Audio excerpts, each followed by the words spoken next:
1 Samuel chapter 16. Now the Lord said to Samuel, how long will you mourn for Saul, seeing I have rejected him from reigning over Israel?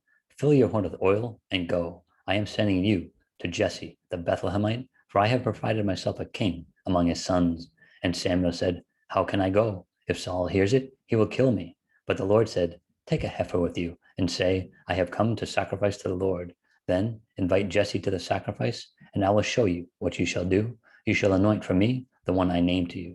So Samuel did what the Lord said and went to Bethlehem. And the elders of the town trembled at his coming and said, do you come peaceably? And he said, peaceably, I have come to sacrifice to the Lord. Sanctify yourselves and come with me to the sacrifice. Then he consecrated Jesse and his sons and invited them to the sacrifice. So it was, when they came, that he looked at Eliab and said, surely the Lord's anointed is before him. But the Lord said to Samuel, do not look at his appearance or at his physical stature, because I have refused him. For the Lord does not see as man sees, for man looks at the outward appearance, but the Lord looks at the heart. So Jesse called Aminadab and made him pass before Samuel, and he said, neither has the Lord chosen this one. Then Jesse made Shammah pass by, and he said, neither has the Lord chosen this one.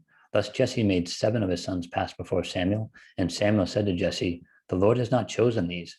And Samuel said to Jesse, are all the young men here?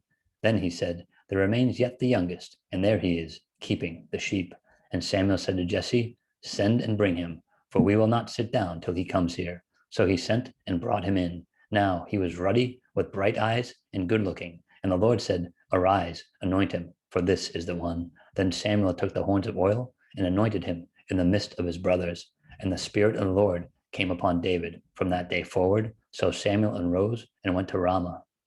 But the Spirit of the Lord departed from Saul, and a distressing spirit from the Lord troubled him. And Saul's servants said to him, surely a distressing spirit from God is troubling you. Let our master now command your servants, who are before you, to seek out a man who is a skillful player on the harp. And it shall be that he will play it with his hand when the distressing spirit from God is upon you, and you shall be well. So Saul said to his servants, provide for me now a man who can play well, and bring him to me. Then one of the servants answered and said, look, I have seen a son of Jesse, the Bethlehemite, who is skillful in playing, a mighty man of valor, a man of war, prudent in speech, and a handsome person, and the Lord is with him. Therefore Saul sent messengers to Jesse and said, send me your son David, who is with the sheep. And Jesse took a donkey loaded with bread, a skin of wine, and a young goat, and sent them by his son David to Saul. So David came to Saul and stood before him, and he loved him greatly, and he became his armor bearer. Then Saul sent to Jesse, saying, please let David stand before me, for he has found favor in my sight. And so it was, whenever the Spirit from God was upon Saul, that David would take a harp and play it with his hand. Then Saul would become refreshed and well, and the distressing spirit would depart from him.